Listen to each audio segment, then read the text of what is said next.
So I guess it's been a while since I've actually done a live review here on YouTube. What is up, guys? Chase Albert here, bringing you another video to the channel. Once again, I am going live, and so good news, everybody. It's summertime now here in California for me, so which means no long days at school. I still have work. I'm searching for a new internship for over the summer. So, which means that, just letting you guys know now, that if you guys see me uploading consistently, that means I have a lot of free time on my hands and stuff like that. I like doing it when I have free time, just to show people that when I do get free time, I'm allowed to do it. But when it comes down to it, you know, work is work, and I want to keep on building up my resume and everything like that. So yeah, we're gonna be doing some. I'm gonna be looking for some internships, but in the meantime, I'm going to try to do a little bit more reviews on this channel, a little bit more topic videos on this channel, you know, the good stuff that people like seeing and stuff like that. If you guys like these live reviews, always give it a thumbs up, share it with your friends. But let's get started talking about this live WWE RAW, or was it? Because it's one of those UK specials, which means it was taped. So we already knew all the results going in. Like honestly, I really do not care when the Raws are taped, because it just says, like, I know everyone's going to be like, oh, you shouldn't read the spoilers. You should wait if you're a true fan. But for me personally, I'm just like, I just want to know what I'm getting myself into. Like, you know what I'm saying? With Raw, it's like, I can watch live shows weekly. I know WWE isn't going to do something insane to the point where it's like, I have to watch this Raw. So, you know, Raw happened. And what we got was just a typical filler Raw. We just got a typical filler Raw. And to me personally, that's not what I look forward to when I go to Raw. Like, I don't want a Raw, especially one that's in the UK. I don't want it to feel like it's just filler, or if it's just like, it's okay if I miss it. And yes, Raw had some stiff competition for me tonight, at least, because I was interested in the NBA Western Conference Finals, or the true NBA Finals between Golden State and the Houston Rockets. Yeah, I was interested in that. I wanted to watch two of the best teams in the NBA go at it. What was Raw bringing me to the table tonight to make me want to keep watching? Nothing. It really, like, I can't say there was one thing on Raw where I was like, wow, this is going to keep me watching the whole show. I mean, sure, everyone's going to point to Seth Rollins versus Kevin Owens, and that was a really good IC title match. That was a good TV match. That's what we want out of TV matches for the most part, especially if you're going to put the mid-card belt on the line. But at the same time, when you think about it,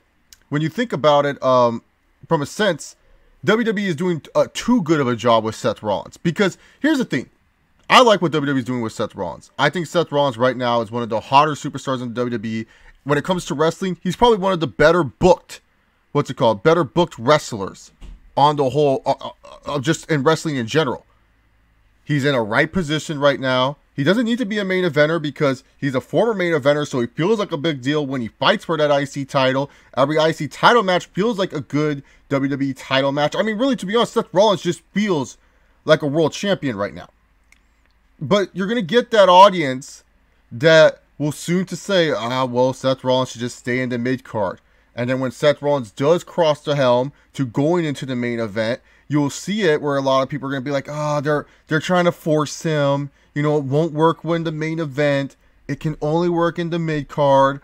Blah, blah, blah, blah, blah. And that's what's going to happen with Seth Rollins. Because the thing is about Raw right now, what makes Raw so disinteresting is that they don't have a trigger to pull. Because Brock Lesnar is your world champion. And for us as wrestling fans in today's current era of wrestling, we're so used to having a world champion be constantly there that we're not used to world champions actually just being special attractions or being a once in a while type of dude. And that's the problem when you get to Seth Rollins, when you get to Brock Lesnar, it's just that he's not there. So a lot of guys tend to waste their time doing other things that aren't facing Brock Lesnar or aren't challenging for the Universal title. And ultimately, it just feels like a waste of time. And that's the problem here. Like Seth Rollins, he's doing great stuff as IC champion. Been enjoying his run as of late. He's definitely been a highlight every single week on Raw or just on pay-per-views in general. But you're going to get to a point where people are going to just say, that's where he should stay. And you don't want to get to that point. You don't want people just thinking Seth Rollins is just an ultimate mid-carder. Because that right there is not where you want to pay off with Seth Rollins. You want Seth Rollins to be in this position, work his way up from a mid-carder to say, hey, he's now a legit babyface main eventer. That's what you want to do. The problem is Seth Rollins is gaining all this momentum that soon you're going to miss out on the trigger. You're going to miss the shot. You're going to shoot and you're not even going to hit the target. You're going to go over the target or miss the target completely. And that's what you don't want. So really, to be honest, when I look at this from WWE, from a WWE perspective, them not having Brock Lesnar is such a bad thing right now because they're missing so many shots that they could actually take to actually make this Raw entertaining every week. But it is what it is. So what did Raw kick off with? Well, our boy Roman Reigns came out, and of course, you know, Roman was pissed that Jinder Mahal cost him a shot at the Money in the Bank, so he called out Jinder. All right, cool. That's what Roman Reigns should be doing. Then Kurt Angle came out, and then WWE tries to do the usual stuff with Roman Reigns. That isn't working. Because WWE, they really think that if you make the Machine against Roman, we're going to care as fans. We're going to say, oh, the Machine's against Roman. That is such bullshit. And I'm just sick and tired of WWE trying to do this. Why do you try to do this? Why do you try to make it feel like that the Machine is against Roman? It doesn't work. No one's believing in it. It's like the biggest lie ever. Like, WWE just saw that one episode of Raw where the McMahons and Triple H, they cost Roman the WWE title against Sheamus, and they felt like, oh, well, that was the Machine versus Roman, so that worked. No. The reason why Reigns worked that one time was because Reigns actually showed human emotion after losing to Sheamus at TLC and beat the crap out of Triple H, and that was something where it was like, holy shit, this guy is actually human. He's not just some robot where he's like, oh, I lost the match, I'm going to go run up the ramp and cry now. No, he showed emotion. That's why people got behind Roman at that time, was because Roman was showing emotion. It wasn't like Roman Reigns was just like, oh man, against the Machine trying to hold me down. No, he was just like, no, I'm sick and tired of this bullshit. I keep getting screwed over, and I just want to kick someone's ass because that's what I am, an ass kicker. Here now they're having Roman Reigns go like, oh man, the Machine's against me. Everyone trying to figure out why I'm getting screwed. I'm getting screwed, right, Kurt? Yeah, that's right. You're telling me that I'm getting screwed. Believe that. It's like no one's buying into this shit. It's so bad, and you don't want people to think that. Roman Reigns should be built as an ass kicker. Raw should have kicked off with Jinder Mahal with his freaking testosterone ass walking around being like, oh, you see, I got it. I got my Money in the Bank title shot. Samir, we're going to celebrate tonight. This is awesome. We should have had Jinder walking around backstage like a goof. And then out of nowhere, Reigns just kicks the shit out of Jinder. And then afterwards beats him up. Kurt Angle then comes to Reigns backstage and be like, Roman, why'd you do that? And Roman goes, he cost me, so I'm going to cost him. Believe that. And walk away. Holy shit. There you go. That's all you got to do with fucking Roman Reigns. But instead, WWE wants to be cute and treat Roman Reigns like he's some 5'8" midget that is being held down by the Machine. Held down by the Machine, but yet Jinder and Roman Reigns will probably have a better match placement than some of the Money in the Banks on the card. like for real. Like, come on, WWE, stop it. Why can't you do better with Reigns? It ain't hard. All it takes is just some simple laying out. But no, WWE, they love to make it everything cute and fancy. And cute and fancy sometimes don't always work. It just don't always work. A lot of the women's stuff tonight was just a waste of time. We had some random six-man tag.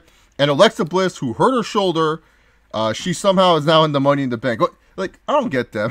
Like, why are you giving Alexa Bliss the Money in the Bank? Like, if she hurt her shoulder in a match with Nia Jax, wouldn't you be afraid to not hurt her inside the... whatever. You know what? It is what it is. Like, we moving on forward. The women's stuff tonight, minus one thing, which we will talk about a little bit later, because that deserves a little bit more time to talk about.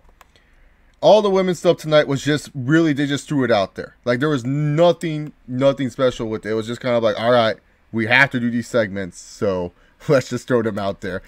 Like, I just don't understand why they're giving Alexa Bliss up. Like, I'm fine with Alexa Bliss, but why are they putting her in the women's Money in the Bank? Like, that just makes no damn sense to me. It's like, why? Like, you know what I'm saying? Ugh. It is what it is. All right, so then we move on forward What else happened on this Raw that was somewhat worth talking about? Oh, the B Team.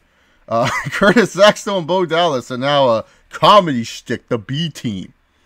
Yeah, it's funny. Do I think it goes anywhere? I don't know. Matt Hardy and Bray Wyatt beat up the Revival again. Remember when the Revival, everyone thought, oh man, this is the can't miss team of WWE. Everyone thought that, you know, like the Revival was going to do some big things. Now the Revival are just like a joke. Like seriously, when the Revival come out, man, I just don't care. I'm just like, oh my God, dude. Like, they're one of those teams. Like, I feel like a lot of these, like, dominant NXT tag teams, they're, like, cursed, man. Like, when they come out to the main roster, man, they just don't connect with the main audience. Like, it's just, like, something's missing from these NXT teams, man. That's why it's a good thing, I think, that DIY broke up, man. Can you imagine they came to the main roster? They would just end up being useless, man. Think about this. Like, what has been a successful NXT tag team? Like, think of the NXT tag teams that have come out. Which ones have actually been successful? Which ones have you actually thought there and said, yeah, man, they did some good stuff? I mean, you look at the Ascension, they're jokes. They aren't doing anything. They're literally jokes. They're comedy characters. The Lucha Dragons, like, they didn't do anything on their time. Let's see. Enzo and Big Cass, they didn't win any tag titles. Heck, they didn't even win tag titles in NXT. The Vaudevillains, like, they didn't even do anything on SmackDown worth a damn. I mean, Aiden English's best run has been without the Vaudevillains. Well, the Shield were never NXT Tag Team Champions. That was like an NXT faction, Kadeem Seaman. But that's a good point, I guess. But yeah, when it comes down to it, look at these NXT tag teams. How many of them actually have done shit? Like to the main roster, man. The Revival are not doing anything. AOP are kind of whatever. American Alpha kind of fizzled out. Man, maybe it's a good thing DIY didn't come up as a tag team, man. Could you imagine them just wasting Gargano and Ciampa?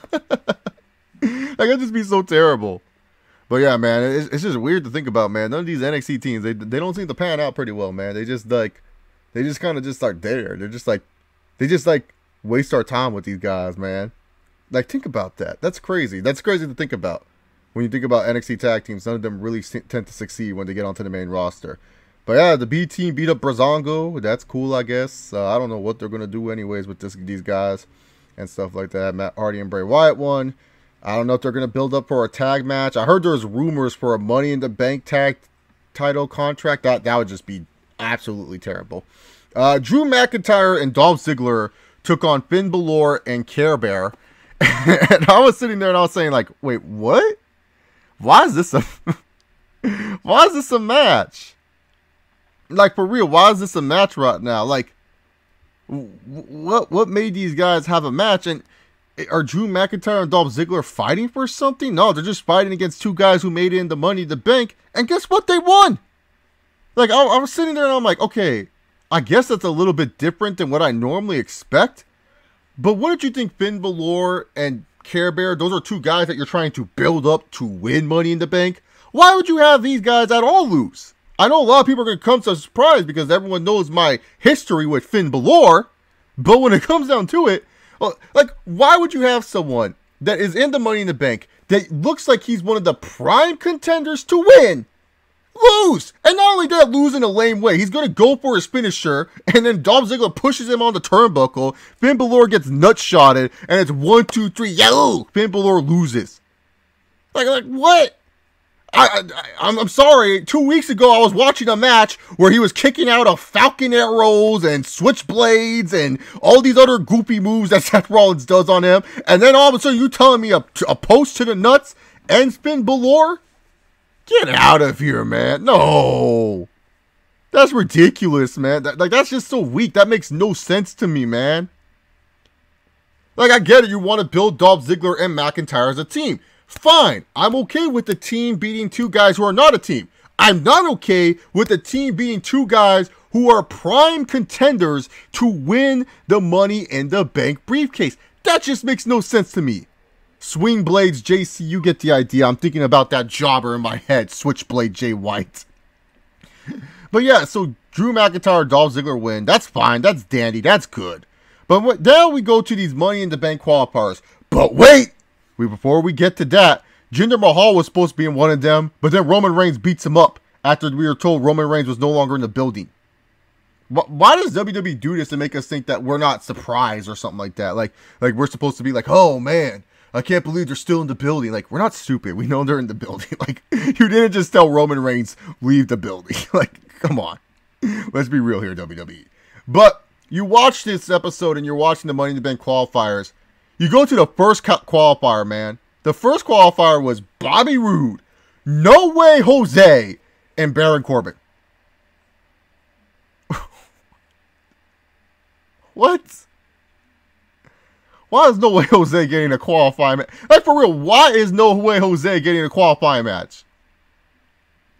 And then Bobby Roode ends up beating him. This is just ridiculous.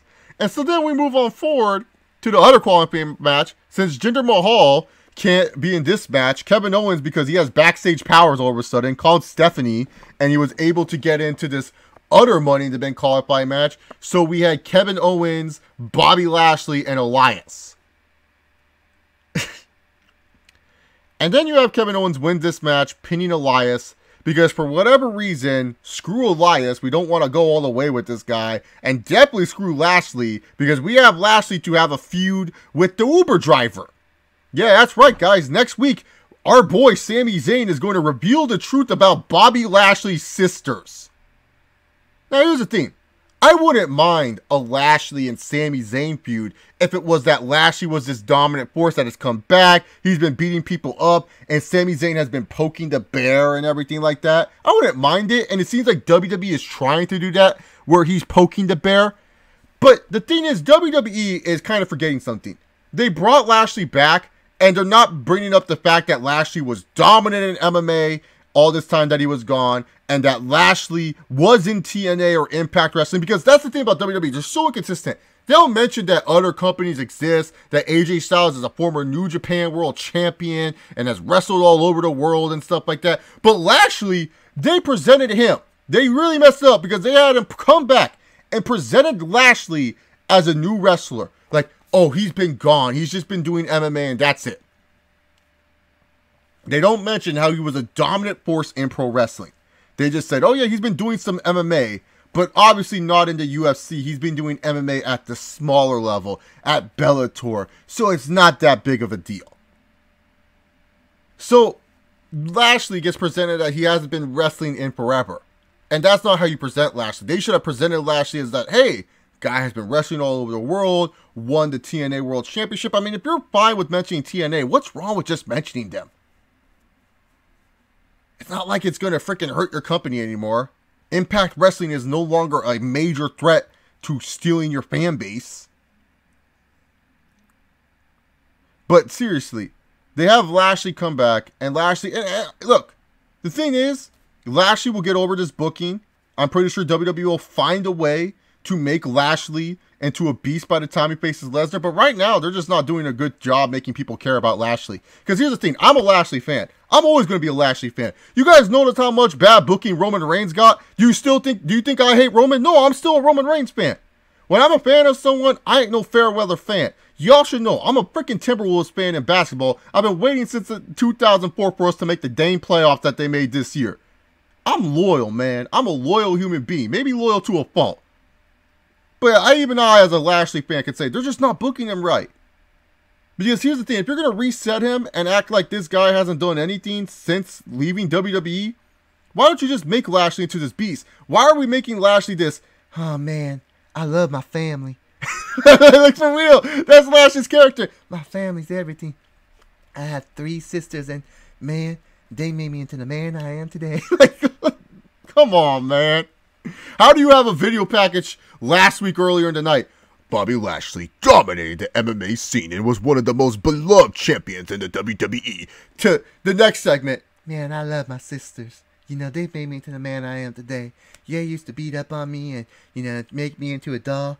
One time, my one sister had this one blanket and, you know, this one guy stole the blanket. And then all of a sudden, I grabbed that blanket and I shoved it down that dude's ass. Or towel or something. I forgot the story. Like, why would you do that, man? Why would you do that to Bobby Lashley? Yeah, that's Bobby Lashley's voice.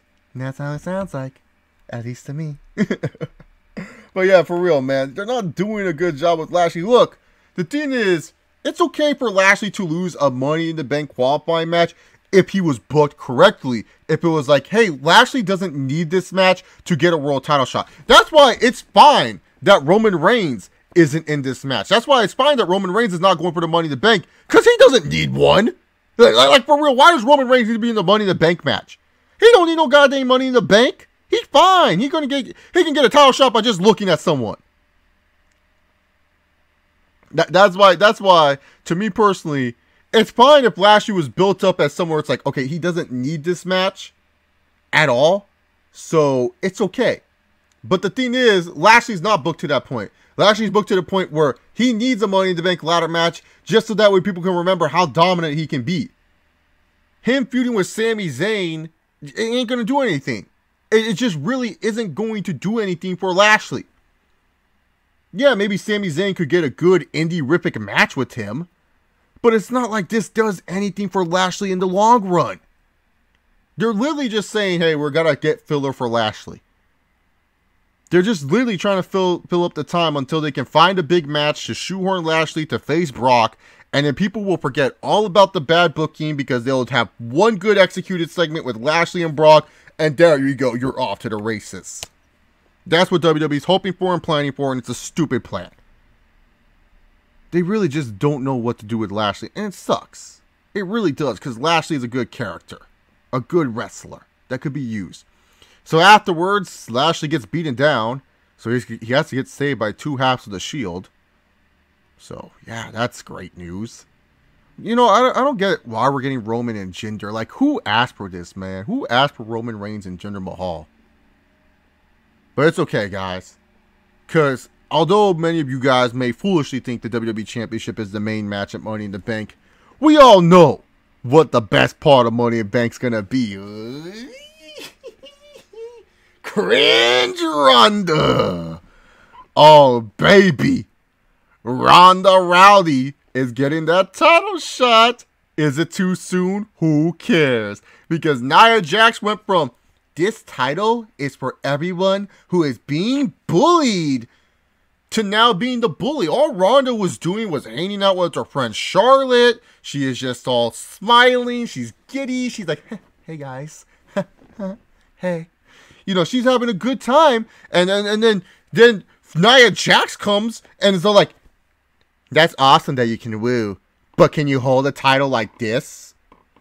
I don't think you can beat me. I think that we should have a match at Money in the Bank to prove it. And Ronda's just standing there, just like, yeah, that sounds like a plan. Let's do it. like, I'm sorry, man. Like, Ronda Rousey needs this. I get it. She's a fan. I'm happy that she's happy. But seriously, when I see Ronda Rousey always doing this, it's just so cringe, man. I love it. I love it, model. So Nia Jax and Ronda Rousey are possibly main eventing Money in the Bank. Look, for anyone who says, oh, it's too soon, you knew they were going to do this. Ronda Rousey is their biggest star in the women's division. They are, man. They are.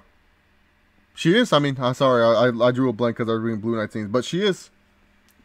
She's the biggest star. You really think that they're not going to give the title to her or give her a championship opportunity? Why would they waste time? If they can get it out of the way, get it out of the way. I just think it just makes no sense.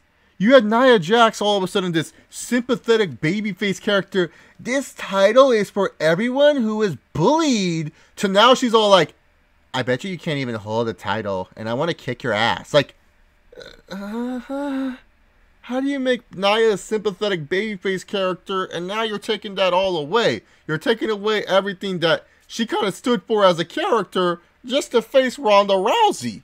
That just makes no sense to me. How do you do that? Like, to me personally, that's just dumb. But yeah, hey, ultimately, we're getting Nia Jax and Ronda Rousey. I'm down with it. I'm cool with it. Cringe Ronda's our girl. Of course I'm going to be fine with Ronda Rousey getting a title shot. Because really, to be honest, who else was going to face Nia Jax? There's no one ready for Nia Jax. Sasha Banks can't do a pouting face against Nia Jax. Bayley is just a relevant ghost at this point. Mickie James got a Tito Ortiz reaction. You can't do Alexa Bliss and Nia right away. Might as well just go with Ronda versus Nia. Might as well. And I wouldn't be surprised that main event of Money in the Bank, and it should. Because seriously, who wants to see the Kingdom Nuts style take on AJ Styles for the upteenth millionth time just for them to end and the kick in the balls? But yeah, overall, Monday Night Raw, it was a bad show tonight. Nothing too flashy, nothing too special. It was just bad, man. Like it was just stuff that just didn't click. It was just stuff where it's just like, why are they doing this? Like, and the thing is, it's just like, I should be hyped that Money in the Bank qualifying matches are happening. But when I say a qualifying match where no way Jose is in it, and I just feel like this guy does not even deserve to be in a qualifying match. That's just bad, man. That's just honestly bad. So yeah, overall, Raw was a bad episode tonight. And no, it's not because I knew the results ahead of time because it was taped. It was just the execution of it, man. It just was just bad. It just felt like they were trying to rush it out there. That's how Raw felt like, to be honest. It just felt like a rushed mess that they were trying to put out there. I don't know what you guys thought about Raw. One thing I noticed though about Raw is that they didn't really edit it too hard. Like I didn't notice like too many bad edits or anything. Because normally when WWE goes outside the country, especially when it comes to Roman, they normally edit it super bad, where you can tell like they've been drowning out the cheers and the boos. Well, this time they didn't really edit it too bad, so it was an okay edit and stuff like that. So yeah. That's it for my Raw review, guys. If you guys have any questions for the Q&A portion of this review, you guys can more than welcome send me any questions. They don't have to be wrestling related, as always. If you guys are, oh, sorry, I can't talk right now. I bit my tongue last night while I was sleeping. I know that sounds super embarrassing, but I did, dude. Like, I was like, I don't know what kind of dream I was having, but I bit my tongue and it just hurts right now. So I do apologize today, guys, if the way that I was talking in this video was super bad and stuff like that. It's just I had this weird stinging tongue pain and stuff like that. Like it's just been annoying all day, man. Like I really don't know what happened. I bit my tongue doing something stupid in my dream last night. Like I remember waking up and I was just in major pain. I was thinking about going to Kaiser Permanente, being like, but then I called them and then they said, oh yeah, just do this. So I've been doing what they said, but yeah, it is what it is. I wanted to do a video and stuff like that. Quick thoughts on Backlash. I thought Backlash was one of the worst shows I've seen in quite some time. To me personally, I just couldn't review it. As I said in a previous video, it took 12 takes and I was just not having it. I just wasn't patient with it. I just couldn't review it. I honestly just had no passion to review it. It was a terrible show with a good opener. That's pretty much all you can really say about Backlash 2018. Terrible show with a good opener. But yeah, so if you guys are done watching the Raw review portion, thank you guys very much for tuning in. I hope to see you guys next time. Hopefully you guys stay for the Q&A. What are my thoughts on yesterday's Game 1 Eastern Conference Final between Cavs and Celtics? Celtics looking pretty darn impressive. Brad Stevens getting the most out of his guys. LeBron James just struggling and gelling with his teammates on the road after having a huge series win over the Raptors. I feel like LeBron James kind of wished that the Celtics and the Sixers would have been pushed to maybe a Game 6. Heck, heaven forbid a Game 7, just so that way his team could have gotten a little bit more of a rest. I just feel the Cavaliers just kind of got punched in the mouth. Like, LeBron James came in confident saying, okay, this is a Celtics team, no Kyrie, no Gordon Hayward. Yes, there's Al Horford, but my history with Al Horford is that I kicked this dude's ass. And they got punched in the mouth, they got stung, but it's okay because LeBron could come back. But it was a good executed game by the Celtics. But the thing is, you have to rely on the fact that Jaylen Brown will do this all the time. And y'all should know, I'm a huge Jaylen Brown fan.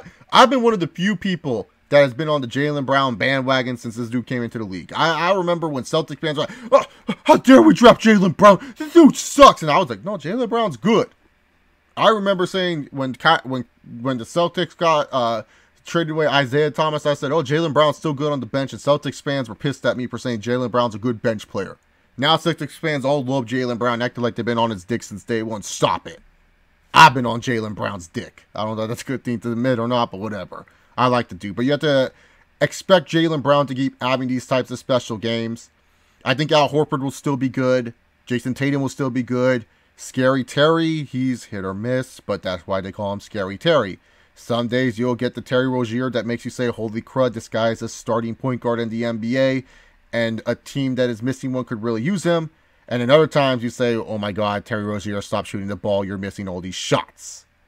How was my finals week? Thanks for asking, Xander. It went extremely well. Oh my god, dude. Like, this finals week went better than I expected. I felt really prepared for all my tests. Like, I did not feel like uncomfortable with my test. The one test I was worried about the most was my Español dos, Spanish 2 class. That was the one class that I was worried about the most for my final.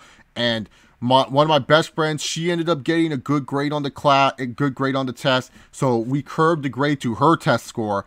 And I got an A- because of that. Because originally I got like a B on the final, but I managed to pull off an A-, which was really, really good. So I was very happy with that. Overall ending Spanish grade was a B. My event planning final was stressful. We had to do a fake wedding. The group was kind of like, you know, my group was really good. Like, I'll say this, I had a good group in my event planning class. Like, it's kind of hard when you say that when you're in a group project with someone, because sometimes you're just like, oh, I got to trust other people. You know, we had some hiccups near the end. You know, our group almost faltered near the end. But, you know, me being a quiet leader, I just kind of sat there and kept everyone calm, and everyone else kept everyone else calm. And we did good. We were the last group, and we killed it, and I got an A in that class. My research methods, I'm not gonna lie, man. I felt bad. So there's this wonderful human being, like this girl that I was partnered with in my class. She's the MVP, man. She's an MVP because this girl did everything for our group, man. And I felt bad, man, because I even went up to her and I asked her, hey, I kind of feel bad I'm not doing anything.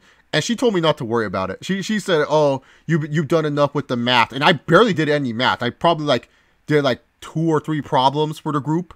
And she wrote like this whole paper and everything like that. But she's been clutch. She literally just was like LeBron James. I'm putting the team on the back. If I were to compare myself to someone on a Cavaliers team or a Heat team, I would say I would be like Shane Battier. I came in when I needed to, you know, like I didn't do anything whatsoever, man. Like I felt bad, but hey, man, sometimes you get those people who just take control of the group. I don't know if you guys ever had those human beings in your life, but I felt confident. I felt happy with my group. Was with a wonderful group again. Our group didn't argue at all. We just had a plan. It was game, set, match. So it was awesome. And I'm pretty sure I got a B or an A in that class. The reason being is because I did bad on the first couple tests, and that tends to happen because I have terrible test anxiety. And then my final class, philosophy. I love that professor. That dude's chill as hell. If I don't get an A, I'll be shocked. If I get a B, that's fine. I didn't ditch class like everyone else did. Like, oh man, that class sometimes would be super empty. But that class was easy. That final was just pretty much a paper. We're talking about the internet and how it could hurt the world today and stuff like that. So that was a fun little paper to write. It was like an easy 5-page double-space paper. So yeah, man, my finals went really well, actually. I wasn't stressed. I finished them all last Tuesday, and then I kind of took like a week to kind of just like gather my thoughts, you know, meditate a little bit. And also, it was kind of good that I got that stress out of the way, because last week was the week where I was taking a week off weightlifting. I work out often, but the problem is I've noticed something about my body as of late is that I'm not as good anymore where I could work out like 4, 5, 6, 7, 8 weeks in a row. I have to take at least a week or 2 off from weightlifting. Like I still eat properly, but when it comes to weightlifting, I don't know, my body sometimes just weeks, man. I just can't do it. And it's just like, I don't know what it is with my body. Maybe my body's getting used to like working out extremely hard all the time. So I took a week off and it was really nice, man. I watched Brooklyn Nine-Nine. I was just chilling, man. So yeah, thank you, man. Yeah, my finals week was awesome. Thank you for asking, Xander. And I'm sorry I went long on that question. I just figured you guys like hearing the updates and stuff like that. UFC 224 was actually a pretty surprisingly fun show. Jacare and Kevin Gastelum, that was like a fight of the year contender. Lineker facing that one dude who I forgot the name on. That was a fun bantamweight scrap that ended in the 3rd round. The first 2 fights were pretty okay, like nothing too special.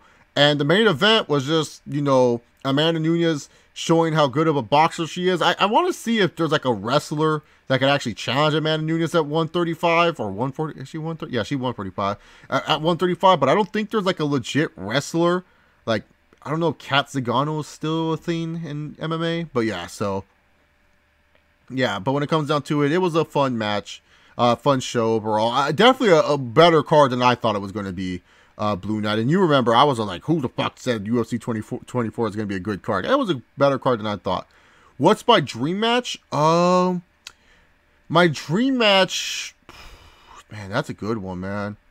My dream match right now would be like Okada versus Roman Reigns. My overall dream match is Stone Cold versus Hulk Hogan. Can Ben Simmons survive in the NBA without a decent jump shot? No. Ben Simmons needs a jump shot.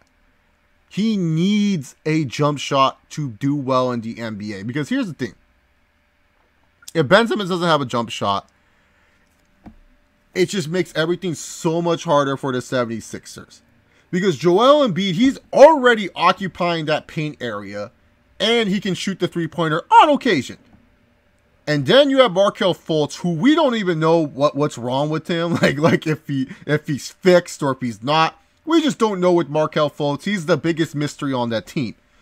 The shooting guard position still a big mystery. Is JJ Redick going to come back for one more year? Is Bellinelli going to come back? Or are they going to go after someone like a Kentavious Caldwell-Pope or a Zach LaVine to fill in that shooting guard position? Covington, he seems like the perfect sport to pair up with Embiid and Simmons, so I don't see them getting rid of him anytime soon. But Ben Simmons needs a jump shot, man.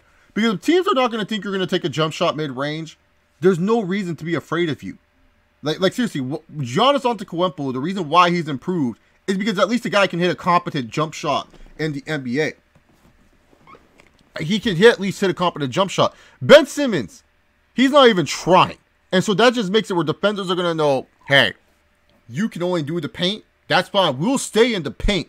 And not only that, we'll surround the people that are supposed to take the three-point shots from you. And we'll have two guys on Embiid the whole time. Because here's the thing. Embiid's going to live in the post for the most part. That's where Embiid's going to make most of his money, is down in the post.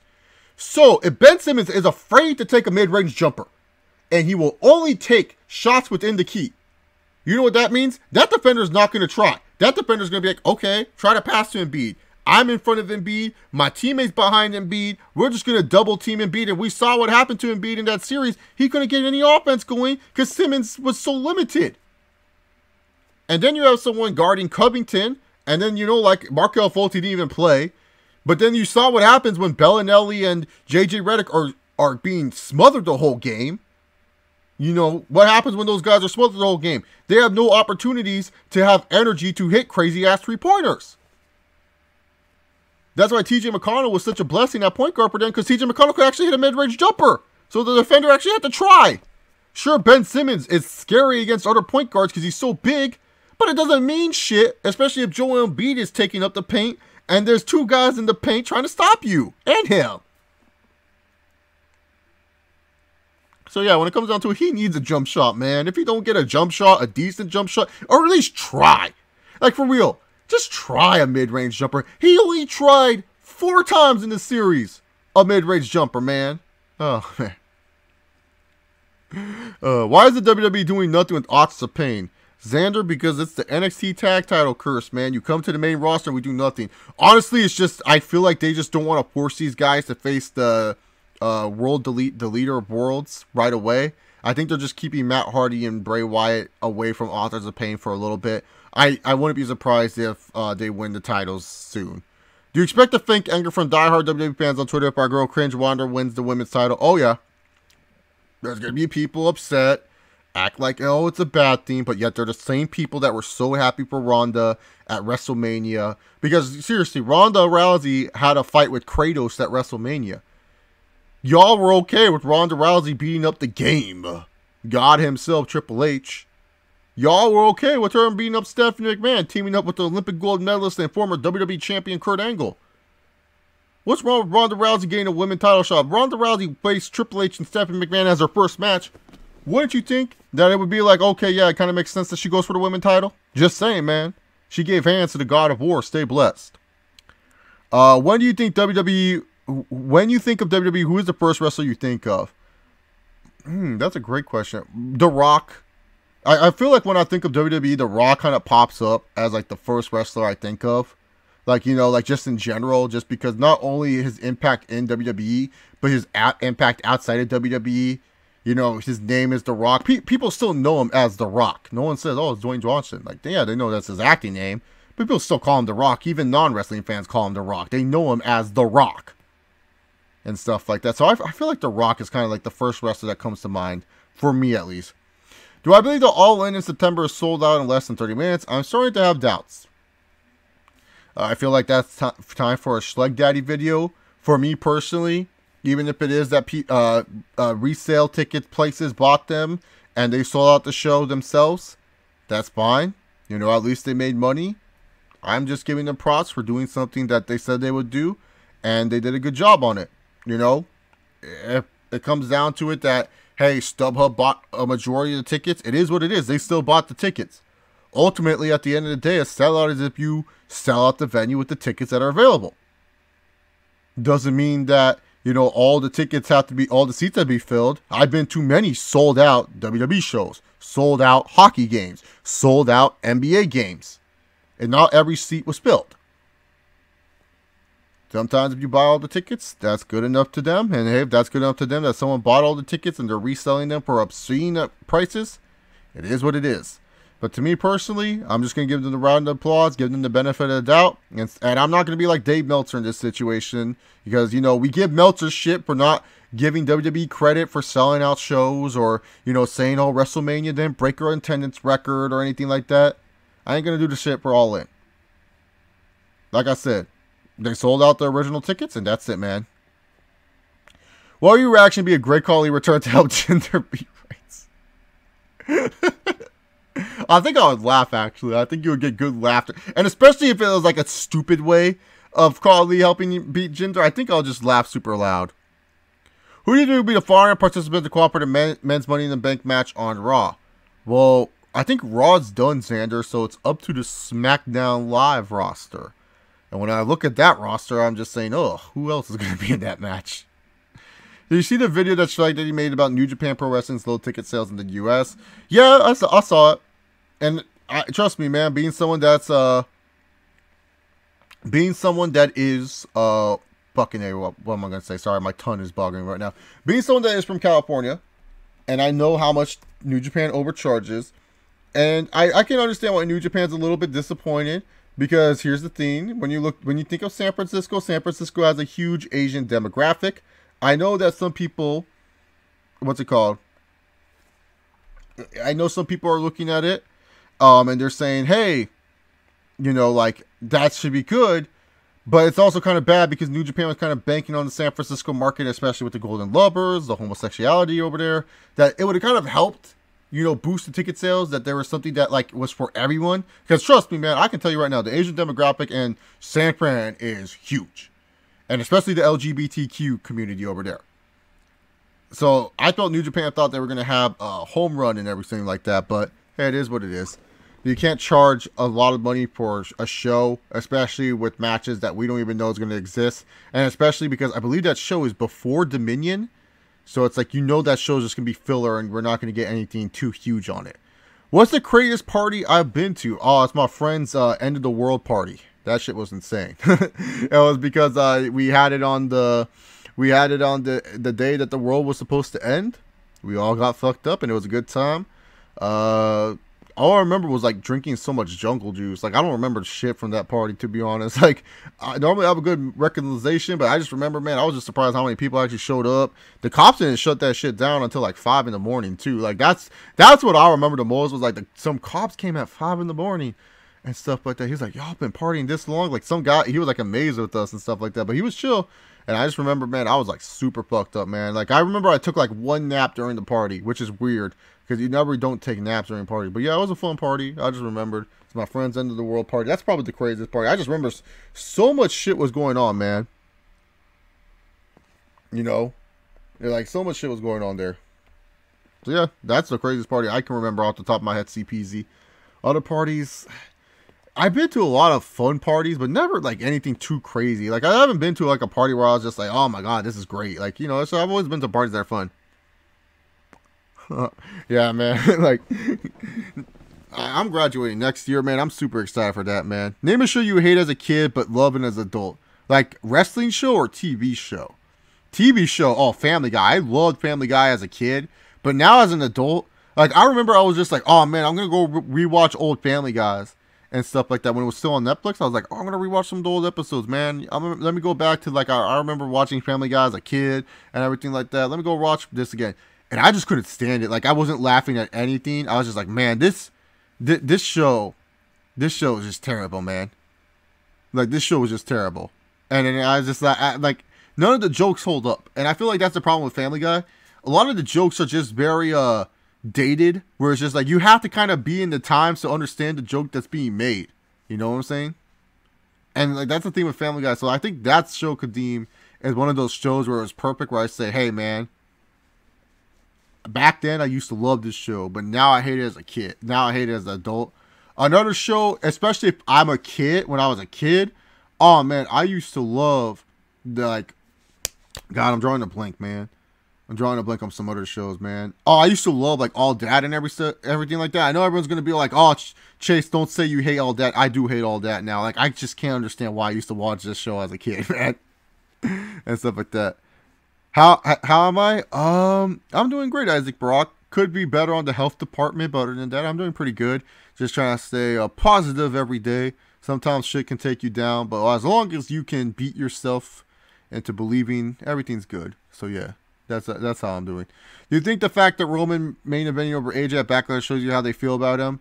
Yeah, man. They're trying to hold him down. No, I'm just kidding.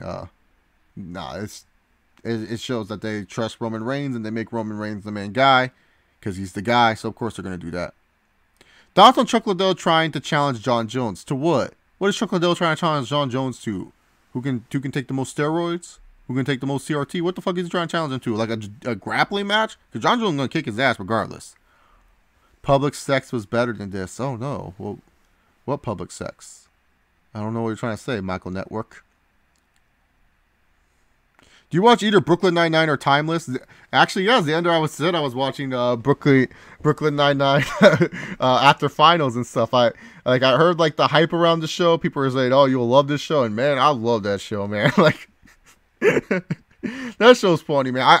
I gotta catch up on some of the seasons because these past few weeks, this past weekend, I was actually busy with Mother's Day and everything like that, and also with work, so I didn't get time to really watch any episodes. But I'm thinking like maybe tomorrow morning or something when I'm applying for some internships to turn on some episodes. Man, that show is hilarious, man. I'm so happy that NBC picked it up. I've never seen Timeless. I don't know if it's a comedy or not, but yeah, Brooklyn Nine-Nine, that show is absolutely hilarious, man. Like, what a gem that show is, man. What's with fans booing Lashley? He literally hasn't done shit yet. And that's the reason why fans are booing him, because they're like, oh, look at him. He's so boring, and now he's trying to do shit. It's not fun. So, yeah. Thank you, Isaac Barak. She had a wonderful Mother's Day. We had Wood Ranch. So, yeah. It was good stuff. Wood Ranch is really good, man. I love that shit. The tri-tip is amazing.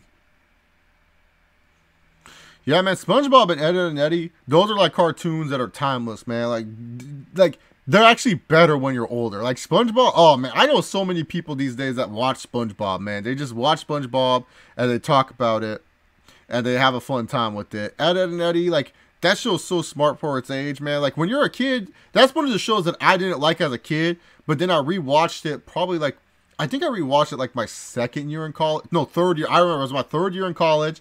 I remember I was like studying. I would watch Ed, Edd n Eddy on like replay, and that's one of those shows, man, where I was just like, oh, and I was like, man, that show was great. Like that was one of the shows I didn't really like that much as a kid, but I loved that as an adult.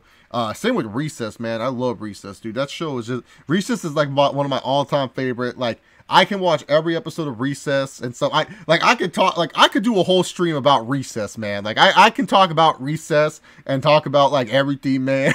Like, I love that show, man. And sometimes too, don't you guys love it when you guys are watching an old TV show and then an episode pops up and you swear you think this episode's new? You're like, no way, this episode has never happened. and stuff like that. That's how I felt. Like one time I remember I was watching an episode of Recess, and they were like building a tire fort or something like that. I was like, dude, I've never seen this episode before. And then yet, like there was a part of the scene that I remembered, and I was just like, oh yeah, man. Like, man, I love Recess. Like I said, I could do a whole, like, I don't know how many of y'all, maybe I'll do that one day. Maybe I'll be bored and I'll do a Recess stream and stuff like that. Like for real, I can talk about Recess all day. That's like that's one of my favorite shows of all time, dude.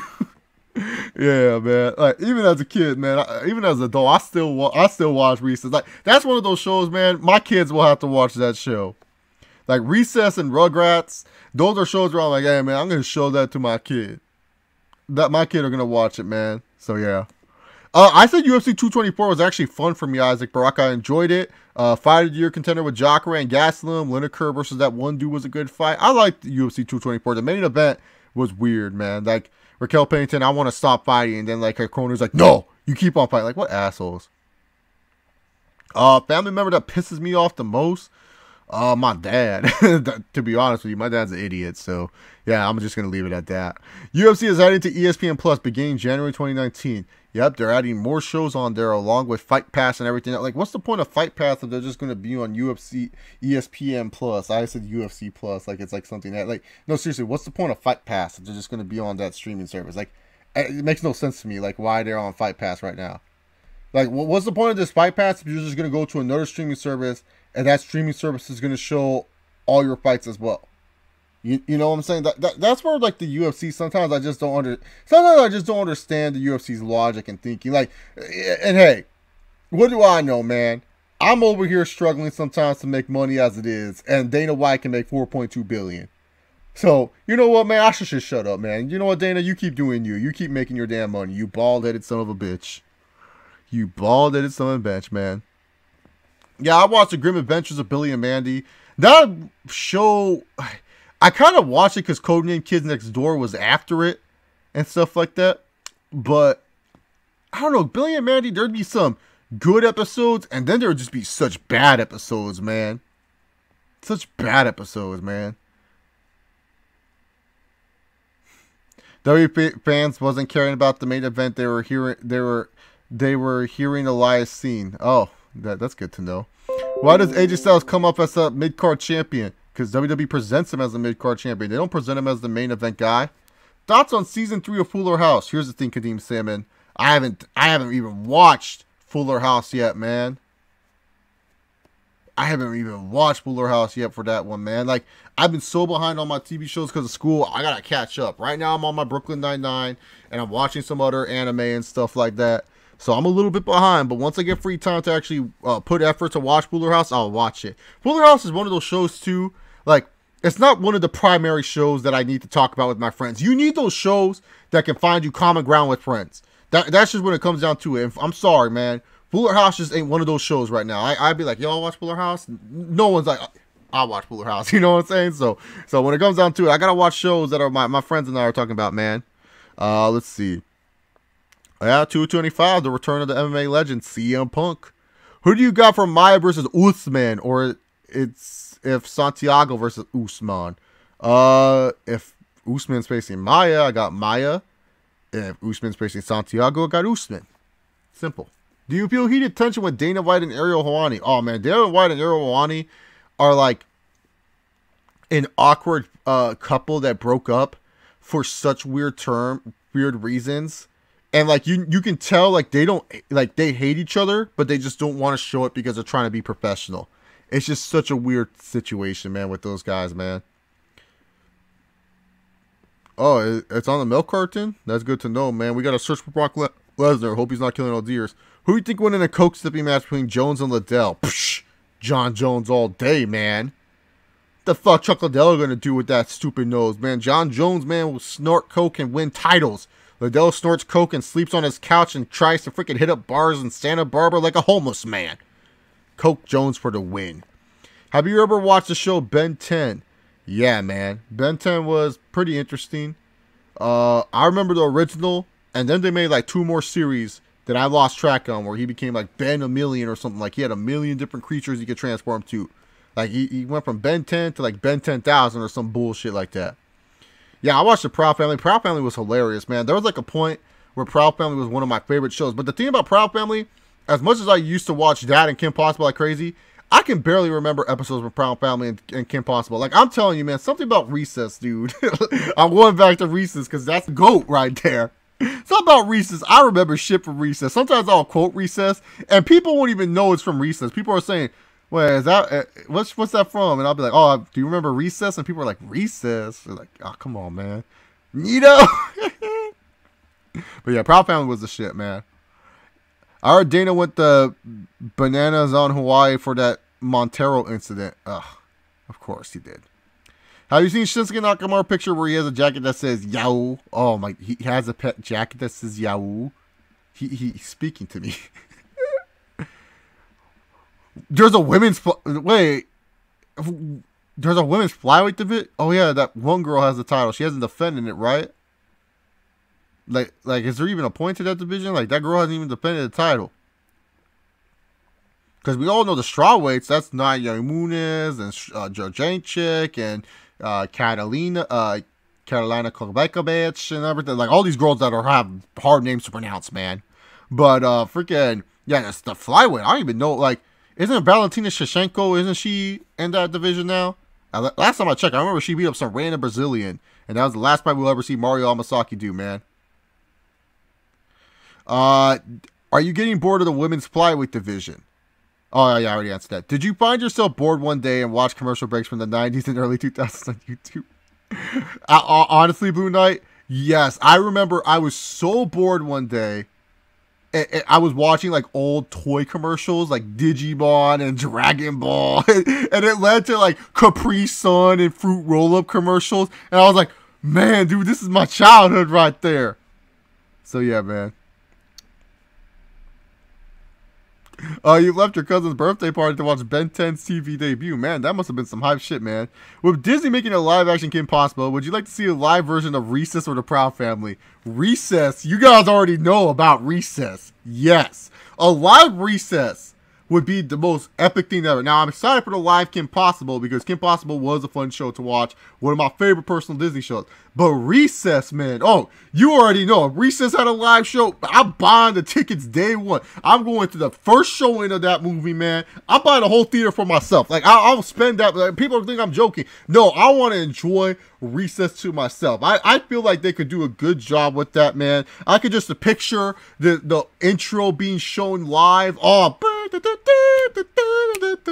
oh, Proud Family, I don't know, man. Proud Family is one of those shows that work better as a cartoon. I think you could do some of its gags with it in English, but I don't know. Like, I feel like there's enough actors where you could actually make Proud Family, and I feel like that's such a Gabrielle Union movie too. Like, Gabrielle Union be like, I have to make this movie. So yeah, I think so. Where can I find Brock Lesnar's catchphrase you use at the end of your videos?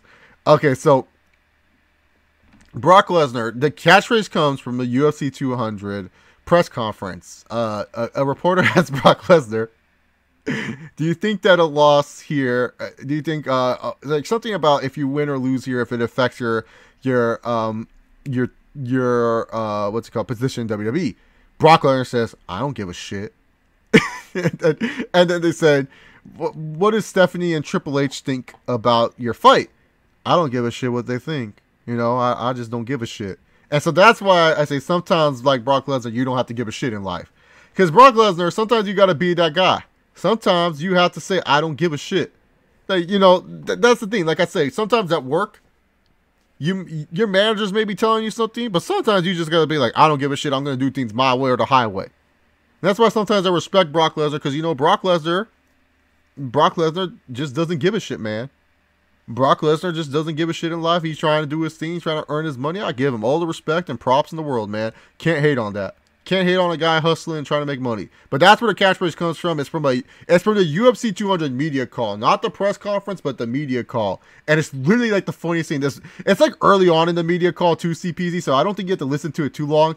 But it's just literally like the guy asks a question, and then there's just like a good pause. And then Brock Lesnar just goes, I don't give a shit. So that's why I say it, because it's just like Brock Lesnar just don't give a shit, man. Like, I don't give a shit. Sometimes you don't have to give a shit in life, man. Sometimes you just have to give a You just have to be you and make your money, and that's what Brock Lesnar's doing. He's being him. He didn't care if he lost that UFC fight. He's still Brock fucking Lesnar. He's still gonna come off saying, "I went to the UFC while you guys stayed in the WWE, not doing anything." So yeah, that's where that catchphrase comes from. UFC might as well add a women's lightweight division next year. Oh, that's terrible. Like what? So Cyborg could have 8 belts? Yeah, I heard they're making a live action Kim Possible. Oh, Mazzagotti's the worst, man. Mazzagotti would fuck up on such simple things. Yamasaki, Dana White's just an idiot when it comes to Yamasaki, but Mazzagatti was just terrible, man. A UFC fight that connects to me personally is Anderson Silva, Chael Sonnen, UFC 117. Oh my god, dude. I love that fight. And especially, here's the reason why. So I went to do you guys remember the X Games where they have like the motocross and everything like that? I went to the X Games. And they had these UFC cars and everything like that. And I remember I took pictures with them and stuff like that. I took pictures of the car. And then all of a sudden, I met Anderson Silva. And it was just like, I was just floored. I could not believe I was meeting one of the best fighters of all time and stuff like that. I was talking to him. I was like, oh my god, dude, you're one of my favorites. Anderson, you're the best. Blah, blah, blah. And I tried to get a picture and my camera died. So I didn't get a picture with Anderson Silva. But I said, Anderson, I hope you beat Chael Sonnen. And Anderson's like, I'll beat him. I'll beat him. Like, yeah, I remember, that was like the first time I ever heard him speak English, like really good too. He said, I'll beat him. And I just remember, I was like, oh shit. So I remember watching that fight, dude. And I remember watching Anderson Silva getting his ass kicked, man. And I was just like, oh my god, dude. And I remember too, everyone that I had over at my house that day, they were all for freaking Chael Sonnen. They all love Chael Sonnen because Chael Sonnen was cutting those funny catchphrases. I don't fight for silver medals. I fight for gold medals. Getting a black belt from the Nogueira brothers is like getting a Happy Meal toy from McDonald's. Like, Chael Sonnen was just on a roll, man. Chael Sonnen was appealing to everyone. I just remember everyone was cheering for Chael, man. It was just like the first time, too. And keep in mind, man, Anderson Silva, all these other fights that you've heard about Silva, it was just kind of like a myth. This is before, and people forget, this was before Silva did the front kick to Vitor Belfort. This was like Anderson Silva was just like, he was coming off of dicking around with Damian Maia and stuff like that. So people were just like saying, man, what's the hype with this Silva guy? And then Anderson Silva goes on, man, and in the 5th round, puts on that triangle choke, and then Sonnen taps. I remember being the only one in my house cheering. So that's the one fight, man, that, like, for me personally, it's just, it connects with me like no other. I'm going to be honest with you all. I watch that fight at least 5 times a year. 5 times a year I watch that fight. I bought like a Best of UFC DVD just because it had that fight on there. Like that's the one fight for me where it's just like, I watch that time and time again, man. Like I watch that I'm trying to find the DVD. I don't know why I look back here. I think it's the UFC Best of 2010 DVD that I have back there. But I literally bought that DVD just for that fight. Like I love that fight, man. It was just such a good fight. It's one of my favorite fights of all time. I think it's a top 10 UFC fight of all time. But that's my personal favorite fight ever, and that's the fight that connects to me the most, man. Like it was just one of those fights, man, that I just was all like, oh man. It was good, man. That connects to me personally. Am I a fan of Doug? Man, fuck Doug. I'm sorry, Kadeem Simon. I never liked that. I was like, man, every time that shit turned on Nickelodeon, flip the channel. Patty mayonnaise and stuff like that. Roger, Skeeter. I thought Skeeter was an alien, man. Like for real, I thought Skeeter was an alien. I think that was his name, Skeeter. I can't remember that guy's name, but I remember one of the worst movie experiences I ever had was Doug the movie. I hated that I had to go to this, but it was so I was in like, what are those things, like, they called it childcare, but like those things where your parents can't take care of you during the summer break, so they put you in a daycare, so you have to hang out with all these kids and do a bunch of dumb activities and stuff like that. That's what I was in. I was in this stupid childcare and everything like that. So I had to always be with these dumb kids, man. And we had a choice to go to the movies or go to the beach. Of course, I wanted to go to the beach because I knew what movie they all wanted to see. They want to see Doug the movie. And so we had a vote. And I thought for sure everyone would be down to go to the beach. But I guess because they went to the beach, like, I don't know, 2 weeks before, I must have missed that day or something. They were like, no, let's go see Doug. Everyone wanted to see this movie. And I remember, as a kid, I was definitely one of those kids that if something didn't go my way, I was just quiet. I was just like, nope, I ain't going to complain because I don't want to cause shit. Like, you know, like, I always tell people I was wise above my years when it comes to certain stuff.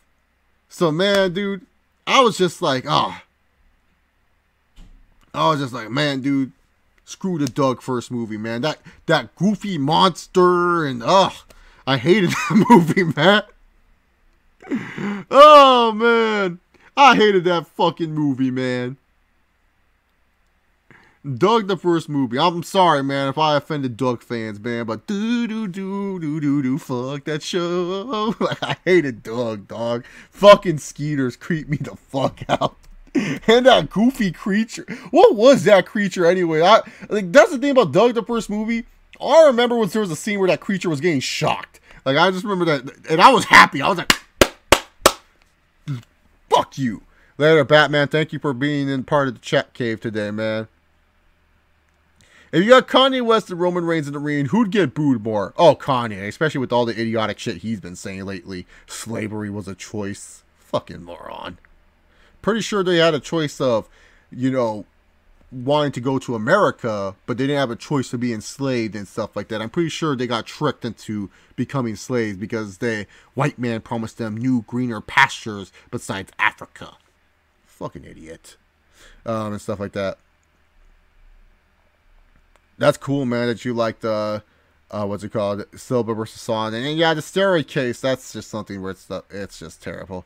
Yeah, man, I remember UFC DVDs. Oh, man, those were the shit back in the day, man. And stuff like that. Those were fun. That's fine if you watch an MMA fight 3 times a month. I've watched that Anderson Silva fight like 5 times a year, though. That's like the one fight. And I always get shocked a bit. What's a DBZ booking decision that pissed you off? Oh, man. DBZ is the dude. Like, seriously, if YouTube was around when Chase Oliver was watching DBZ, oh man, the one that pissed me off to no end is when Vegeta let Cell become perfect, dude. Like, that shit just, I could not understand that shit, man. I could let go of some of the other past mistakes. Like here's the thing. I can let go Goku saying, no, let Vegeta live. That's fine. Because Goku, he wanted to fight Vegeta again, and he felt that Vegeta shouldn't die because he didn't want to stoop down to Vegeta's level. I can understand Vegeta being all cocky, wanting to face Frieza in his final form because he felt he could hang with Frieza. I can understand some of the bullshit in the Buu saga. Okay, Goku saying, like, oh, I could have beat Majin Buu at Super Saiyan 3, but I wanted Trunks and Goten to win. That was stupid. But definitely Vegeta letting fucking Cell become perfect was the dumbest scene ever, man. Seriously, Vegeta is bodying someone. And the thing is, this is not like Vegeta in the Frieza arc. There's a difference between Vegeta in the Frieza arc and Vegeta in the Android and Cell arc. Because Vegeta in the Frieza arc was beating up fools left and right doing the same thing. You know, Vegeta was always being built up as he kept getting stronger and stronger. Vegeta in the Android arc, he came back as a Super Saiyan, beat up Android 19. Then he got his ass handed to him like nothing by Android 18. And then all of a sudden he spends 1 year in the hyperbolic time chamber, and now he thinks he's hot shit. And that was just like, no, it made no sense. It would have made sense if they would have done the same thing with the Frieza arc, where Vegeta's like, oh yeah, I beat up Android 18. Yeah, I want to fight you at your perfect form, Cell. But the thing was, we never saw Vegeta fight 17 or 18 again after that. He literally just fought Imperfect Cell, was beating the crap out of him, and then he's like, yeah, man, go right ahead, become perfect. And I was like, oh my God. That was the one decision, man, that I still find stupid to this day, and I do not understand why Toriyama was like, oh yeah, this is what I want to do. Like what the fuck, man? Like Vegeta all of a sudden he feels like, oh man. You know what I'm saying? Like I just could not understand that. That's the one DBZ booking decision, man, that I just thought I just still like the Buu saga has a lot of stupid ones, man. Like I said, Goku like, oh, I could have beat Buu at Super Saiyan 3, but I'm like, nah, man, I just want Gotenks to do it. You know, Gotenks fucking around with Super Buu, Gohan not killing Super Buu when he had the chance, or Goku saving Hercule and Dende instead of Gohan and all those fools, or them not taking the Batara earrings to face Kid Buu. You know, there's a bunch of dumb booking decisions, man. But when it comes down to it, man, Vegeta freaking making Cell perfect. That's one event, man. Like, I swear to God, like, I would, like, there's times where I wish YouTube was a thing, or if I wish I was a YouTuber, and I wish I could see the reaction of people when that shit went down. That's one of those times where I'm like, I really want to know how would certain people react to when they saw Vegeta freaking let Cell become perfect, man. I really want to know, like, what everyone's reaction would be, how Twitter would react, man. Because I saw that with the Tournament of Power, and the Tournament of Power had some weird booking decisions, but none as atrocious as Vegeta letting Cell become perfect. That's just ridiculous, man. Yeah, the Rollins and Owens was that a good match, actually, Straight Shooter. Yeah, I think you'll like it. Oh, the original Teen Titans, that was the shit, man. I love Teen Titans, man. You know, some of the episodes, like, they kept getting darker and darker, which I wasn't really a fan of. I liked that Teen Titans was a little bit more lighthearted. And so, yeah, man. Oh, important updates. Remind me later, Windows. I don't want to update right now. But, yeah, I love the original Teen Titans, man. Like, it's just such a fun show. It's not on the recess category of goodness, but it's still good. I watched the Western Conference Finals instead, and man, Chris Paul choked. Yeah, man, Chris Paul, dude, he showed up today. the real Chris Paul. Yeah, I listen to rap music, Michael Network. Why wouldn't I listen to rap music? I mean, that's what I listen to the most. So, thoughts on Marvel Infinity War? So it's been a while, so I hope people are not mad. Spoilers coming ahead. I liked it. You know, it's one of my personal favorites. I wouldn't say it's the best one, but it's good. It's a good movie. It's a good different take of what's it called? The villain being the hero and the hero's kind of being the villain in a sense. Because the whole movie, for people to understand, Thanos is kind of the hero in this movie.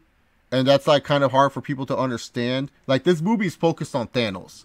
And they did a good job making you like Thanos and sympathize with him to some extent. But at the same time, know that his ideals are flawed. And you kind of want to see what the Avengers are going to do to stop him. You know, they did a good job making Thanos a very powerful villain.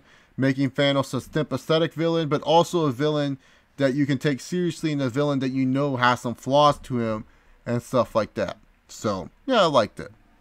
Do you remember the cartoon Teacher's Pet? Honestly, I do not remember Teacher's Pet at all, to be honest. Like, let me Google that. Let me see if I can remember it. It sounds familiar. Nah, dude, I don't remember this cartoon at all. I don't remember Teacher's Pet with this goofy blue dog. I don't remember that. Maybe if you said like an episode Kadeem Simon, I could remember it, but I don't remember Teacher's Pet at all. Who'd you got versus Fedor versus Sonnen and Mitrione versus Bader? Sonnen to beat Fedor, Mitrione to beat Bader. Those are my picks. Oh yeah, Mr. Gohan, man, was a jobber. Like, he was and that was like one of my favorite scenes ever too, where he's like, "I'm not here to stop you. I'm here to kill you." It's like, oh shit.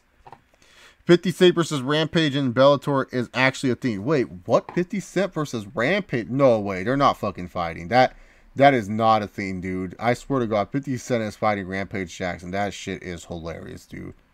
And the funny thing is, I'm throwing money on 50. Oh my God. No way, man. 50 Cent is just a friend of the family, so Scott Coker. Scott Coker trying to start some shit, man. Like for real, dude. Scott Coker's trying to book that shit. Oh man. You want to talk about McGregor versus Mayweather being a circus, man. 50. And the thing is, man, I think 50 Cent could kick Rampage's fat ass now, dude. You still listen? Why are you asking if I still listen to rap music? Yes. Thoughts on Gumby getting heat for leaving the ring after kicking the Daniel Bryan impersonator?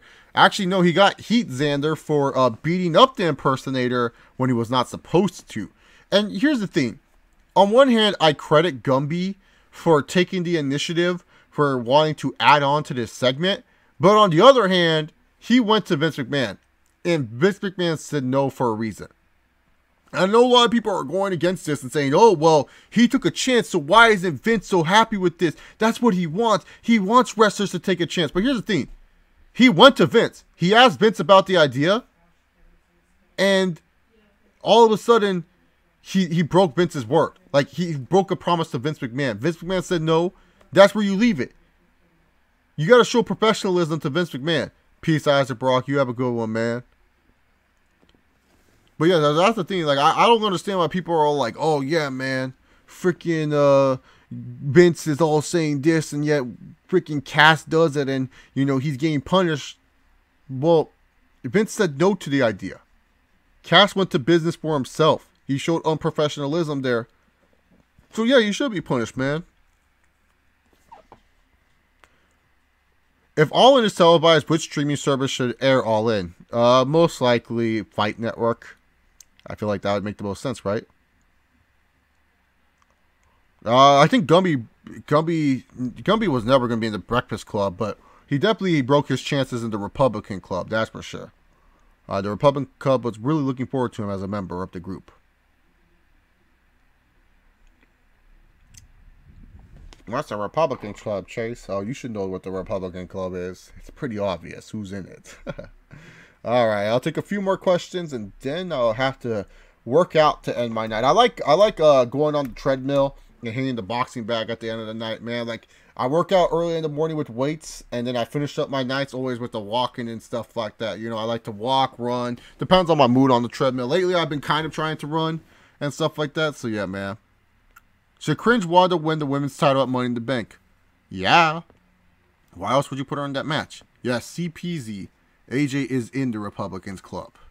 The Republicans Club consists of AJ Styles, Big Cass, John Cena, Jeff Hardy.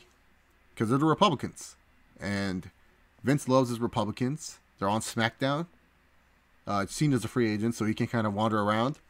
But it's anyone who's a Republican in the WWE. And you can tell they're a Republican, and you know they're a Republican. Bray Wyatt is kind of a pseudo-member of the Republican Club. You know, don't be fooled. Some wrestlers that you think may lean left, oh, they're righties. They're righties for sure. The Republican Club. I'm going to be like, Jeff Hardy. Chase, why is he never... Really? Jeff Hardy gets a DUI and all of a sudden he wins a U.S. title. Just saying. No, Orton's a lefter. Orton is not a Republican. No. Orton is not part of the Republican Club. Because trust me, Orton would have a much better career if he was in the Republican Club. He's in the Breakfast Club, but he ain't no Republican Club. Because Republican Club, I can already tell Orton's one of those lefty-loosey type of dudes. Thoughts on John Cena's goatee, his depression goatee? Man, dude, Cena's in rough shape, man. Cena's in rough shape. Cody Rhodes and Russo shit. So what did Russo say? Like, I know Cody said we don't want negativity at the show. But what did Russo say? Like, what did Russo say? Like, what made Cody Rhodes all pissed at Russo for no reason? Because I thought Vince Russo was just saying, book me. like, I feel like that's what Vince Russo said, was just book me. And Cody Rhodes is like, we don't want negativity on our show. Like, oh, calm down, dog. But yeah, Cena's depression goatee is pretty bad, man. I feel like Orton, he's just like, Orton is literally at the point where he's just like, I just want that part-timing contract. Because he's almost at the, like, don't forget, he signed that one contract that lasts till 2019 back in 2011. It's crazy to think that contract's almost up. And now it's time for Orton to go to that part-time contract. And I feel like Orton, he just kind of chills in his tour bus, drinks his whiskey. Because I heard that Orton, like, he loves hitting the bottle. Like, that's, like, one of his main themes and stuff like that, man. Oh, I loved Ren and Stimpy. Ren and Stimpy was my shit as a kid. Not like Recess. Recess is the main shit. But Ren and Stimpy, yeah, man. That's what's up, man. Why do people... I understand Roman, but why Ronda, dude? Like, for real. Oh, she's getting a women's title shot. She don't deserve it. Yeah, she does, man. She worked her ass off for that, man. Fuck it. All these haters, dude. I would go with Luka Doncic, to be honest. Like, Aiden, I don't know if Aiden would fit with what you guys are trying to do. Doncic would be perfect with DSJ, Dennis Smith Jr., in my personal opinion. I would go with Doncic. Aiden's a good player. I think Aiden's the best player in this draft, but I think Doncic is like a good number 2. Like, and I tend to be pretty good when it comes to saying what are good players in the draft, because I said Jason Tatum was going to be good, And no one was like, oh, Markelle Fultz. I was right about that. I said Mitchell would be a solid player, and he ended up being better than I thought, man. So when it comes down to it, man, I'm pretty good when it comes to the NBA draft. I'll admit that. And so when it comes down to it, man, I think it goes, Aiden's like the best overall player. Doncic, I think, is one of my personal favorites. I love Michael Porter Jr. I think Marvin Bagley is a little bit overrated. And I felt the same way with Josh Jackson. I was like, Josh Jackson's cool, but I don't know. So when it comes down to it, man, I really do feel like Michael Porter Jr. is a good player, man. I think people are sleeping on him. That back injury is not that serious. He's going to be great, at least in my person. What did the Lexman say now? That all the smarks he Ronda, or did the Lexman say that? Like did the Lexman say this ridiculous stuff, man? Like, well, what did he say? Like, what did this fool tweet? Why does he tweet such stupid stuff? Like, that's the thing, man. That's why I hate JD from NY and the Lexman. They have so much power with their voices, yet they like to spread stupid shit instead of smart shit, man. Ronda Rousey gave hands to Kratos, the god of war. You want freaking Ronda Rousey now to all of a sudden, like, oh.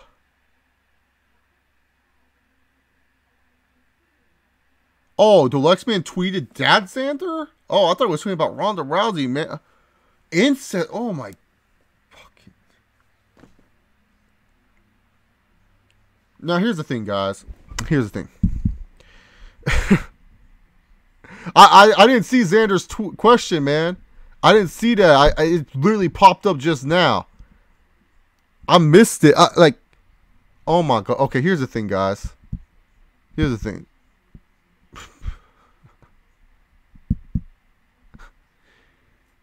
The Lexman has a lot of followers, has a bigger voice than I. And you would think this man would tweet out an idea that could help Lashley. But instead, this man is tweeting out ideas that can hurt Lashley. Like, man, you have such a voice in this wrestling community. Thing is, like, I don't think, like, the Lexman or JDN from NY get is that when they tweet something, people think that it's true. So when the Lexman tweets something like stupid like that, saying, oh, they might do an incest angle with Bobby Lashley and his sisters, you know how many fans are going to think that is true? It's because of the voice that they have. Here's the thing. When you guys watch my reviews, you guys notice when I break down when a wrestler should do something, I do a good job at trying to make it sound like a rational idea. Why would you bring up such a terrible idea? Why would you bring up such a stupid idea of making Lashley do an incest angle with his sisters? Like why? Why would it be something that you would even think about? Like, what's going on in your fucking head? And I'm being dead serious. This is fucking stupid. What's going on in your fucking head where you're just like, oh, this makes sense. I'm gonna tweet out that they might do an incest angle. Yeah, we get it, man. Vince McMahon loves his creepy shit. Hell, Vince McMahon was trying to do an angle with his own freaking daughter at one point. Hell, he tried so many times to do some weird shit with Stephanie. We all know Vince is some weird sicko.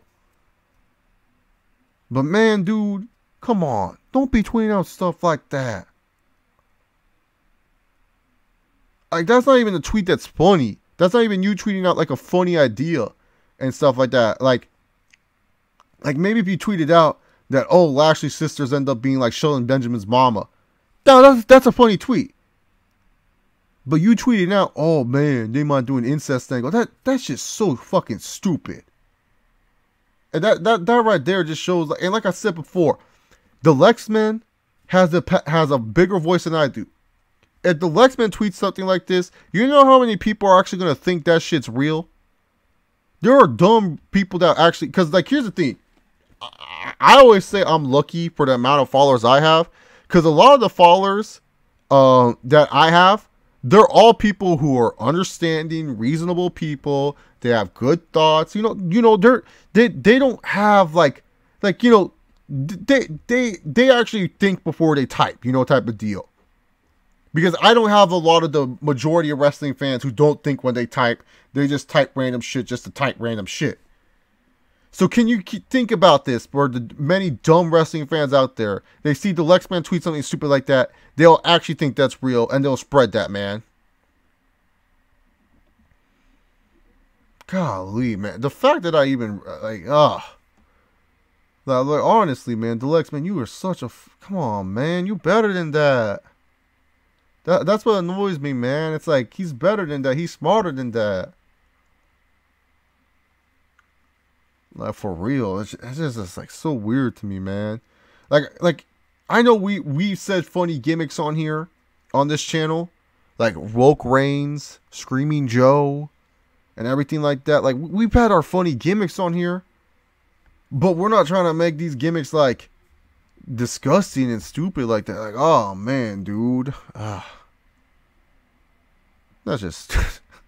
I'm literally floored away that he even tweeted that, man. JD from NY can't survive without Roman Reigns. It's just the bottom line when it comes down to it, man.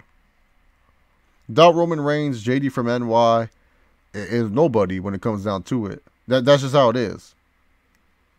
Roman Reigns gets people to his channel. It's just like with me, you know, I'll be nothing without my Randy Orton love, or my Finn Balor hate, or my Care Bear hate, or my Cringe Ronda love. You know, I'd be nothing without that, but I don't try to tweet about it every day and stuff like that. I just try to tweet informative, good wrestling tweets for people to discuss with me about. And I definitely don't tweet about freaking incest storylines, man. I don't know what's up with Wrestling Jesus. I haven't talked to that fool in a minute, but I don't even know what's up with Wrestling Jesus, man. That's how JD is, man. He overreacts, man. Man, I wish I had the total package. I wish I had the total package, man. I just gotta lose some weight, man. I'm trying to lose that weight, so that way when you guys look at me, I don't look like a typical smark. You know what I'm saying? Because I've been growing the beard out more, but I don't want to look like a typical smark. I actually want to look like a wrestling fan that actually tries a little bit. I don't know, man. I know that sounds weird to say, and oh, that's better lighting. I was wondering why I was getting that weird shadow effect, man. Oh, he shaved his head? I didn't see that, man. I'm thinking about doing the Triple H look, the Kratos look. I want to grow my beard out and then shave it, but I'm working at a restaurant again right now, so I don't know if like they'll be down with my beard, so I might have to shave my beard. And plus, when the internship interviews come, I have to always clean up because I always like to look like somewhat fresh. Like I like to get that nice little fade haircut going to make myself look clean, so yeah. No, LeBron's legacy is going to be fine. Like, the thing about LeBron's legacy is this. What will hurt his legacy is if he doesn't try in the Celtics series. He's going to try. It's just up to his other teammates to actually fucking help him out. That's the thing. That's like, I think that's like the thing about LeBron James this year is like, I think we're not giving LeBron James a pass because we expect LeBron James to go above and beyond because he's considered the best player in the world. But the thing is, we just expect LeBron James, like, how do I say this so it kind of makes sense what I'm trying to spew here? We just want LeBron James to show effort that he cares. And he's showing effort that he cares. It's not like LeBron James is like, oh, well, I'm going to lose to the... No, LeBron James was trying game one. It was just that his teammates just didn't show up. And then the Celtics had a good game plan against them. Now, don't get me wrong. Like, I don't think his legacy will be hurt. Because, you know, he's had some losses and stuff like that. He's had some losses in the playoffs. He's lost to a Dwight Howard-led Orlando Magic team and everything like that. He's lost to the Pistons a couple times. He's lost to the Big Three Celtics. I mean, that's the thing. It's like LeBron, and the thing is, he's had 3 titles. He's beat the 73-9 Warriors. He won 2 titles with the Miami Heat back-to-back.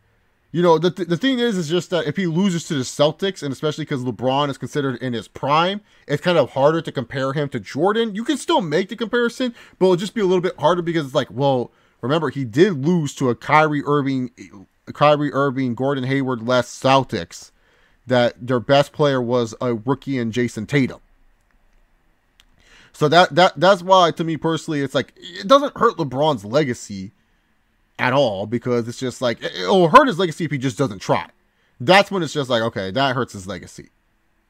But no, LeBron James is doing the best he can to take these losers to the finals to get an ass kicking.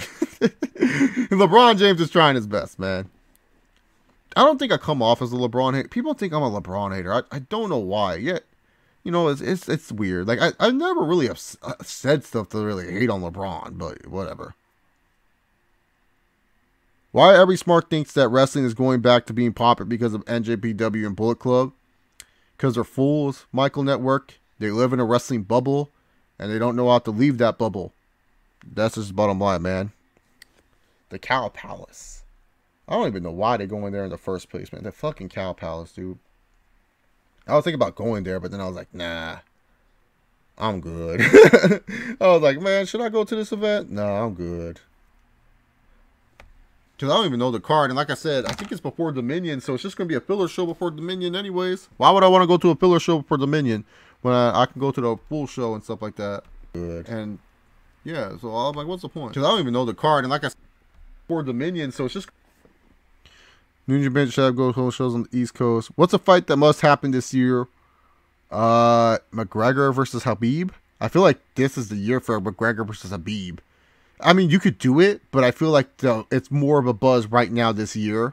That if you don't get it by the end of the year, it's kind of a wasted fight, in my personal opinion. So I feel like that's a fight that must happen this year. I miss the Smart Busters, man. Are the Smart Busters still doing YouTube? Let me check this out, man. I don't even know if they're still doing videos, man. I miss the Smart Busters. They were funny dudes, man. They had fun screaming and doing their shit. Like I enjoyed the effort that they put and stuff like that. No, the last video they made was Daniel Bryan's return promo, so that's good to know that they at least still made a video and stuff like that. But yeah, man, I miss when the Smart Busters would do reviews, man. They were funny as hell. They had some good stuff, man. Oh, the Cowboy show is after Dominion. Ooh, that's a little bit more interesting, but still after Dominion. You know, maybe Omega might be a little bit tired. Yeah, man. Smart Busters were a good channel, man. That was one of the better channels in the YWC. They will be missed, man. Do you think Jinder has been more comfortable speaking onto the microphone ever since coming to Raw? I think he's been comfortable speaking on the microphone ever since he became WWE champion. I think Jinder hit his stride in like summer. That's when you kind of start to see him a little bit more comfortable on the mic. So I think it's way before he came to Raw, in my personal opinion. What do you think of the urinating trees San Jose Sharks video? It's so true about the fucking Sharks, man. Like being a Sharks fan, man, people forget I'm a Sharks fan. But being a Sharks fan, especially when you're a Sharks fan from like the point of the time that I was, and because I got into hockey like in the mid 2000s, and that's when the Sharks were fun to watch. And I'll be honest here, I bandwagon onto the Sharks. I will be dead honest when I say I just was like, I want to find a team and everything like that. I was watching hockey. I watched the Sharks. I fell in love with them. I said, man, this is a fun team. Sharks are one of my personal favorite animals too. So yeah, it was like a little biasing, but man, I remember watching it. And the urinating trees video on them is so fucking point on, dude. Especially like from the mid 2000s to now, man. It's just like every year, dude, you're like one of those teams that has the chance to make the Stanley. Like we should have at least have 3 Stanley Cup championships, man. 3 Stanley Cup championships we should have had. But instead, we have 0. We have none whatsoever. And that's just ridiculous, man. Well, the fact that we have 0 Stanley Cups is ridiculous. And it's true, man. Half the shit he said was true. Like losing in the Western Conference Finals when we should have won and stuff like that. Oh, the King Series being up 3-0. It was just terrible. But yeah, man, it was on the point. I love your name, Tree. He's a blessing in disguise, man.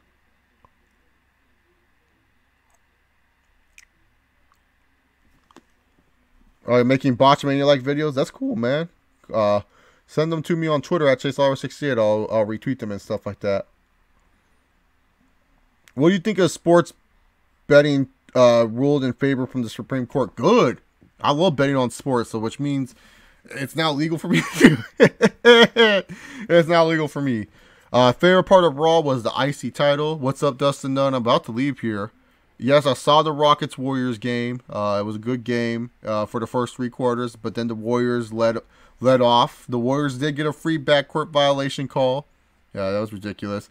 Have you seen the stuff Impact has done with Su Yung? Yeah, man, Su Yung has been a nice little surprise for Impact Wrestling. She's actually one of the more fun characters to watch, for sure. Like I said, I'm not really into the dark and creepy characters, so you have to be pretty, like, and what I mean by that is, like, I like Undertaker, I like Kane. you know, as a kid. But now as an older adult, I don't know. Just sometimes they're just way too cartoony for me. But I got into Rosemary and I got into the whole Decay gimmick that they had. And I loved the Decay with Abyss and Crazy Steve and everything like that. I loved that tag team.